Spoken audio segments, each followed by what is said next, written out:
இந்த செடியோட அருமையை பார்த்து நாசாவே ரெக்கமெண்ட் பண்ணுதுங்க. இந்த செடிகளை வந்து நீங்கள் வீட்டுக்குள்ளே வச்சு வளர்த்தலாம், ரூம்குள்ளே பெட்ரூம்குள்ளே இன்டோர் பிளான்ட்டாக வச்சு வளர்த்தலாம் அப்படின்னு.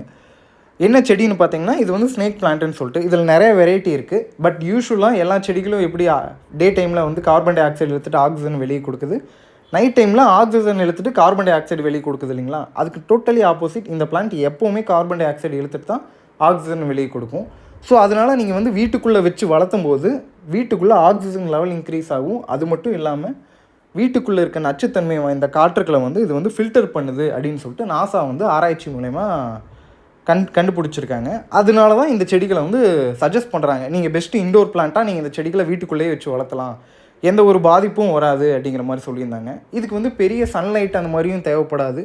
நீங்கள் இன்டோர் பிளான்ட்டாக வச்சு வளர்த்தும் போது இதுக்கு வந்து தண்ணியும் அதிகமாக கொடுக்கணுங்கிறது கிடையாது. வறட்சியை தாண்டியுமே இந்த செடிகள் வந்து நல்லா நிற்கும். கொக்கோ பிட் ஆட் பண்ணுங்கிறது கிடையாது, உரம் ஆட் பண்ணுங்கிறது கிடையாது. நீங்கள் நார்மலாக செம்மண் மட்டும் ஆட் பண்ணி செடிகளை நெட்டிட்டு ஒரு 1 வீக்ஸ் ஒன்ஸ் வந்து ஒரு 200-300 ml மட்டும் நீங்கள் தண்ணி மட்டும் கொடுத்துட்ருந்தீங்கனாலே போதும். காற்றுல இருக்க நச்சுத்தன்மையும் நம்மளுக்கு ஃபில்டர் பண்ணி கொடுக்குது, ஆக்சிஜன் லெவலையும் ரூம்குள்ளே வந்து இன்க்ரீஸ் பண்ணி கொடுக்குது. ஸோ அதனால் நீங்கள் வீட்டுக்குள்ளே வச்சு வளர்த்துறீங்க, ஒரு செடிகள்லாம் பிளான் பண்ணுறீங்கன்னா கண்டிப்பாக உங்கள் கலெக்ஷனில் இந்த செடிகள் கொஞ்சம் அதிகமாக இருக்கிற மாதிரி பிளான் பண்ணிக்கோங்க. உங்களுக்கு செடிகள் பெருசாக வேணும்னா பாட் சைஸை பெருசாக வச்சுக்கோங்க. இந்த மாதிரி யூஸ்ஃபுல் இன்ஃபர்மேஷனுக்கு நம்ம பேஜை ஃபாலோ பண்ணிக்கோங்க. Happy gardening. Thank you all.